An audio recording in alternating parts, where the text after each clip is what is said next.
किया जाए कि दुनिया को बताया जाए कि देखो हमने वक्फ का कानून बनाया, तब भी अमूर की जनता ने हमारे नुमाइंदे को कामयाब किया। अगर आप मोदी और नीतीश कुमार को एक पैगाम देना चाहते हैं तो खास तौर से अमूर की जनता पर एक बहुत बड़ी जिम्मेदारी है कि अपने इत्तेहाद को मजबूत करें, अपने एक एक वोट को याद रखिए। किशनपुर की जनता, याद रखो सीमांचल की जनता, वोट एक अमानत है, वोट एक अमानत है। इस अमानत का सही इस्तेमाल करिए।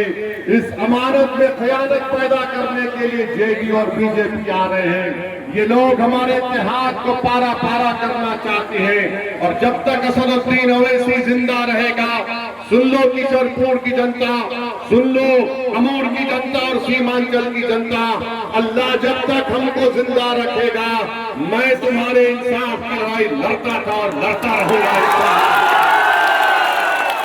मैं यहाँ पर नेता बनने नहीं आया हूँ, मैं यहाँ पर इसलिए आया हूँ ताकि सीमांचल की जनता को इंसाफ हो, ताकि सीमांचल की जनता के नौजवानों के चेहरों पर मुस्कुराहट आए, ताकि यहाँ का नौजवान पलायन न कर सके, ताकि यहाँ के बच्चों को स्कूल का इंतजाम हो सके, यहाँ पर हमारी बेटियों और बेटियों के लिए डिग्री कॉलेज का इंतजाम हो सके। ये महानंदा का जो काम हो रहा है, याद रखिए, अगर अख्तर ईमान नहीं होगा और ऐसे दलाल अगर होंगे तो आपके घर और आपके खेतों को खतरा पैदा हो जाएगा।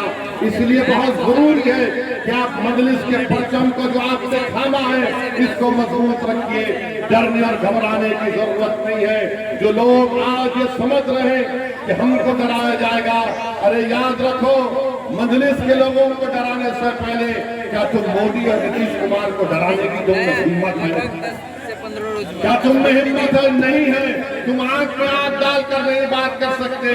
तुम में और मुझ में फर्क ये है कि गो मैं सीमांचल का नहीं हूँ, मगर दुनिया ने देखा अगर बीजेपी के 300 एमपियों के सामने अगर किसी ने CAA कानून को फाड़ कर फेंक दिया तो उसका नाम असदुद्दीन ओवैसी है। अगर एनडीए के 300 एमपी के करीब अगर किसी ने खड़े होकर पूरी पार्लियामेंट में कह दिया ये कानून संविधान के खिलाफ है, ये कानून मस्जिद को छीनने का है, हमने मोदी के सामने, अमित शाह के सामने, नीतीश कुमार के एमपी के सामने कहा ये लो मैं इस कानून को फाड़ता और तुम्हारे मुंह पर फेंकता हूं। ये लड़ाई आपकी लड़ाई है। नौजवानों, तुम्हारे मुस्तकबिल की लड़ाई मदरसे इत्तेहादुल मुस्लिमीन लड़ रही है। नौजवानों, मेरी माँ और बहनों, आपके ख्वाबों को पूरा करने की लड़ाई मजलिस इत्तेहादुल मुस्लिमीन लड़ रही है। बुजुर्गों, तुम्हारे दुआओं को अपनी जामिनामा पहनाने की लड़ाई मजलिस इत्तेहादुल मुस्लिमीन लड़ रही है। ये जो दूसरे आ रहे हैं, अरे इनके पास क्या प्रोग्राम है, ना इनके पास सीमांचल के इंसाफ की कोई बात है। बताओ, जो जेडीयू और बीजेपी का उम्मीदवार है, तुम सत्ता में हो 20 साल से, तुमने सीमांचल के लिए क्या किया?